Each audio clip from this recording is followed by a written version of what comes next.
ہاں تنگ کی کھڑے ساکو قسم پوسی زندگی گزارن مجبور کی کھڑے مسور کی کھڑے ایڈو مل بڑے کھڑے پر رے کی سٹ رہے کیری سٹی کھڑے کیری سارے بال تھی جلد بیماریاں عام تھی گن پانی ساکو دیتا ہے بجلی ساکو دیتی ہے لیکن ہر 2 مہینے بعد 5-8 ڈی بجلی کاٹ دیں تاکہ جرا کماون اپنے بالیں تے لاون ذلیل تے خوار رہن مجبور تھی جے عدالت روکی تے ہائی کورٹ میں روکی تے ہائی کورٹ نے کو آکھے بابا ان دے معاملات حل کرو ڈی سی کنے جلے میں ڈی سی کنے گیا ڈی سی آ کے تو سیاست کرنا چاہنی تو وہاں نام زندگی بھئی کیویں زندگی گزارو سات جیون سارا برا حال تھی کہ سارا تے ہی وجہ تو اساں اتو تنگ تھی تے 16 سال محنت کر جدوجہد کرتے تنگ تھی سے پہلے 18 چ آیا یہ سب گھن گیا جو بھی اساں تمام تو مطالبے جائز جینون وہ اساں منندو لیکن انہاں نے رستہ بند کیا بلکہ سارے ڈسپینسری بند کرتے ہیں سارے رستے بند کیتے ہیں ساکو نہیں جیوان دے ہون اساں تک 15-25 حالے تھی پیو تھے ساری آج تک نہ پریس کرا بنے گال سنا کہیں گال سنی بلکہ خیمہ ہی سارے کرنی پیو تھے.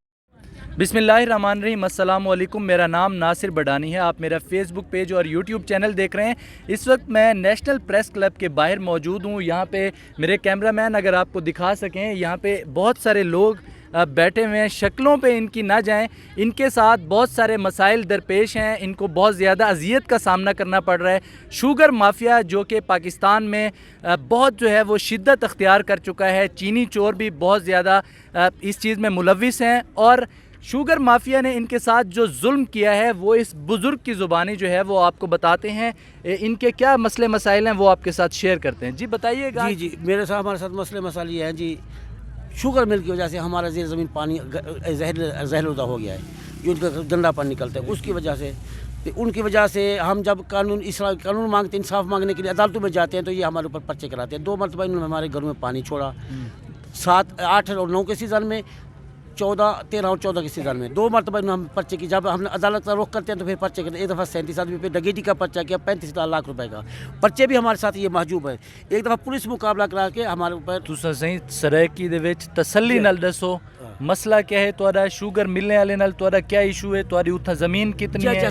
سارا 17 وگھے ساری زمین ہے جڑا سارا ہاں تنگ کیتی کھڑے ساکو قسم پوسی زندگی گزارن مجبور کیتی کھڑے مسور کیتی کھڑے ایڈو مل بڑے کھڑے پر رے کی سٹ رہے کیری سٹی کھڑے کیری سارے بال تھی جلد بیماریاں عام تھی گن پانی ساکو دیتا ہے بجلی ساکو دیتی ہے لیکن ہر 2 مہینے بعد 5-8 ڈی بجلی کاٹ دیں تاکہ جرا کماون اپنے بالیں تے لاون ذلیل تے خوار رہن مجبور تھی جے عدالت روکی تے ہائی کورٹ میں روکی تے ہائی کورٹ نے کو آکھے بابا ان دے معاملات حل کرو ڈی سی کنے جلے میں ڈی سی کنے گیا ڈی سی آ کے تو سیاست کرنا چاہنی تو وہاں نام زندگی بھئی کیویں زندگی گزارو سات جیون سارا برا حال تھی کہ سارا تے ہی وجہ تو اساں اتو تنگ تھی تے 16 سال محنت کر جدوجہد کرتے تنگ تھی سے پہلے 18 چ آیا یہ سب گھن گیا جو بھی اساں تمام تو مطالبے جائز جینون وہ اساں منندو لیکن انہاں نے رستہ بند کیا بلکہ سارے ڈسپینسری بند کرتے ہیں سارے رستے بند کیتے ہیں ساکو نہیں جیوان دے ہون. اساں تک 15-25 حالے تھی پیو تھے ساری آج تک نہ پریس کرا بنے گال سنا کہیں گال سنی بلکہ خیمہ ہی سارے کرنی پیو تھے.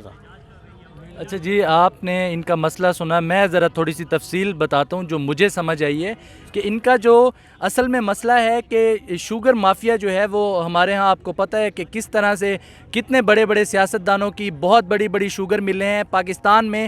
ایشیا کی 96 ملیں جو ہیں وہ پاکستان میں اور سب سے بڑی شوگر مل پاکستان میں موجود ہیں. ان کی وہاں پہ زمین ہے 7 شوگر ملوں کے, تو وہاں پہ ان کا ایک تو رستہ بند کیا ہوا ہے. انہوں نے خود بتایا کہ 17 بیگھے جو ہے وہ ان کی زمین ہے, ان کے راستے بھی بند کیے ہوئے ہیں. اب کیمرہ مین اگر میرے آپ کو دکھا سکیں ان بچوں کو بیماریاں لگ چکی ہیں. اس کی وجہ سے بہت زیادہ جو ہے وہ ان کو پریشانیوں کا سامنا ہے.